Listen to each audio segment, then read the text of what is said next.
Hallelujah,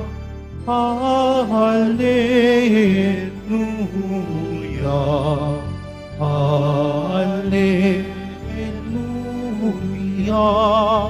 Hallelujah.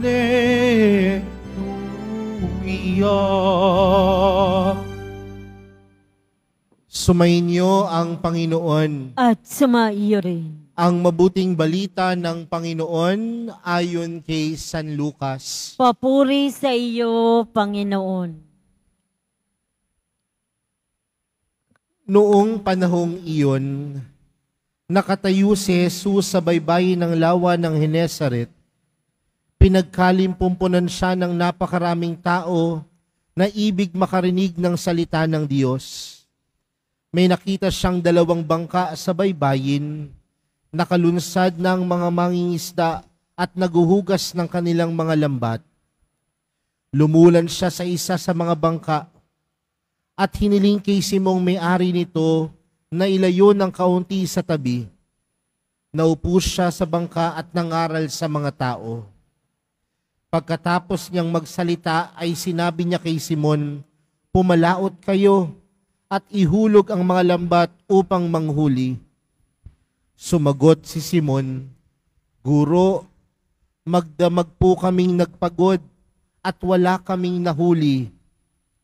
Ngunit dahil sa sinabi ninyo, ihulog ko ang lambat." Gayon nga ang ginawa nila, at sa dami ng kanilang huli ay halos magkansisira ang kanilang mga lambat. Kaya't kinawayan nila ang kanilang mga kasamahang nasa ibang bangka upang patulong at lumapit naman ang mga ito. Napuno ang dalawang bangka na halos lumubog. Nang makita iyon ni Simon Pedro, siya'y nagpatira pa sa paanan ni Jesus at nagsabi, "Lumayo po kayo sa akin, Panginoon, sapagkat ako'y makasalanan." Nanggigilala siya at ang kanyang mga kasama dahil sa dami ng kanilang huli. Gayon din sina Santiago at Juan, mga anak ni Zebedeo, na mga kasosyo ni Simon. At sinabi ni Jesus kay Simon, "Huwag kang matakot, mula ngayon mamalakaya ka ng mga tao." Nang maitabi na nila ang kanilang mga bangka, iniwan nila ang lahat at sumunod kay Jesus. Mga kapatid, ang mabuting balita ng Panginoon. Pinupuri ka namin, Panginoong Hesukristo. Magsiupo mo na ang lahat. Magandang tanghali po sa inyong lahat. Mga kapatid, sa atin pong ibanghelyong napakinggan para sa araw na ito, napakinggan po natin ang kwento ni Jesus na nagbibigay utos sa kanyang mga alagad na sila ay pumalaot muli. At alam natin mga kapatid kung paano lumaki ang Panginoon. Tandaan natin na siya ay lumaki bilang isang anak ng karpintero dahil ang kanyang ama dito sa lupa ay walang iba kundi si San Jose na isang karpintero. At sino po ang binibigyang utos ng Panginoon sa ating ebanghelyo na pumalaot? Ang kanyang mga alagad, higit sa lahat, si Pedro. At ano po ang hanap buhay ni Pedro? Si Pedro ay bihasang mangingisda. Kaya marahil magtatanong tayo, bakit kaya susunod si Pedro sa isang anak ng karpintero?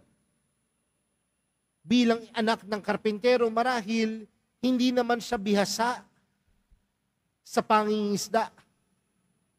Pero bakit sumunod si Pedro kay Jesus?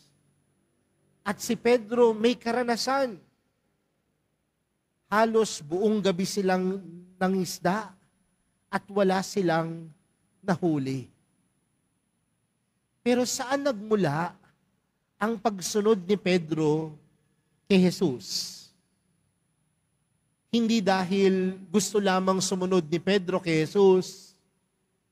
Marahil ang kadahilanan kung bakit sumunod si Pedro kay Jesus dahil siya ay may pananampalataya kay Jesus. Sumunod si Pedro sa isang anak ng karpintero dahil siya ay may pananampalataya kay Jesus. Mga kapatid, kung tayong lahat ay may pananampalataya kay Jesus, nangangahulugan na tayo din dapat ay sumusunod sa kanyang turo. Kung tayo ay may pananampalataya kay Jesus, dapat sumusunod tayo sa kanyang mga gawa. Kung tayo ay may pananampalataya kay Jesus, dapat tayo ay sumusunod sa Diyos. Maraming pagkakataon sa buhay natin bilang mananampalataya na lagi nating sinasabing sumusunod tayo sa Panginoon. Pero oras na hindi na ito umaayon sa kagustuhan natin, ayaw na nating sumunod. Oras na nasasaktan na tayo sa turo ni Jesus, sa salita ng Diyos, tila minsan tinatakpan na natin ang ating mga tenga. Ayaw na nating pakinggan. Pero mga kapatid, ang tunay na pagpapakita ng pananampalataya, higit sa lahat sa Panginoon, higit sa lahat sa mahal na pong Jesus Nazareno, ay ang sumusunod sa kanyang mga turo, sa kanyang mga gawa. Pwede namang sabihin ni Pedro, sino ka para sabihan ako? Anak ka ng karpintero, bihasang mangingisda ako. Pero saan nagmula ang pagsunod ni Pedro? Dahil sa kanyang pananampalataya kay Jesus. At alam natin ang mga bagay o ang mga taong sumusunod sa Panginoon. Ang mga taong sumusunod sa Panginoon, binibiyayaan at tunay na pinagpapala. Sa atin pong ibanghelyong napakinggan, nung sumunod sila Pedro kay Jesus, ano ang nangyari? Nakahuli sila ng napakaraming isda. At sabi doon sa ating ibanghelyo, kulang na lamang mapunit ang lambat. Kaya nga humingi pa sila ng tulong sa kanilang mga kapwa mangingisda na buhati ng lambat. At anong pinapaalala nito mga kapatid? Na ang tunay na biyaya, nag-uumapaw, ang tunay na pagpapala, sagana sa mga taong tunay na nananampalataya. Uulitin ko po yun ha. Ang tunay na pagpapala, ang tunay na biyaya, sagana sa mga taong nananampalataya sa Diyos. Kaya mga kapatid, panawagan po ito sa buhay natin bilang mga sumusunod sa Panginoon, bilang sumusunod sa mahal na pong Jesus Nazareno. Gusto natin na pagpalain ng napakadaming biyaya. Gusto natin na tayo'y biyayaan ng Diyos. Sumunod tayo kay Jesus. Sundin ang kanyang utos dahil lahat ng sumunod kay Jesus tunay na pinagpapala. Pero mga kapatid, tandaan natin, ang pagsunod at pananampalataya, saan yan nakaugat? Nakaugat po yan sa pagtitiwala. Ang pananampalataya at ang pagsunod kay Jesus, nakaugat sa pagtitiwala. Nagtiwala si Pedro sa kakayanan ng Panginoon.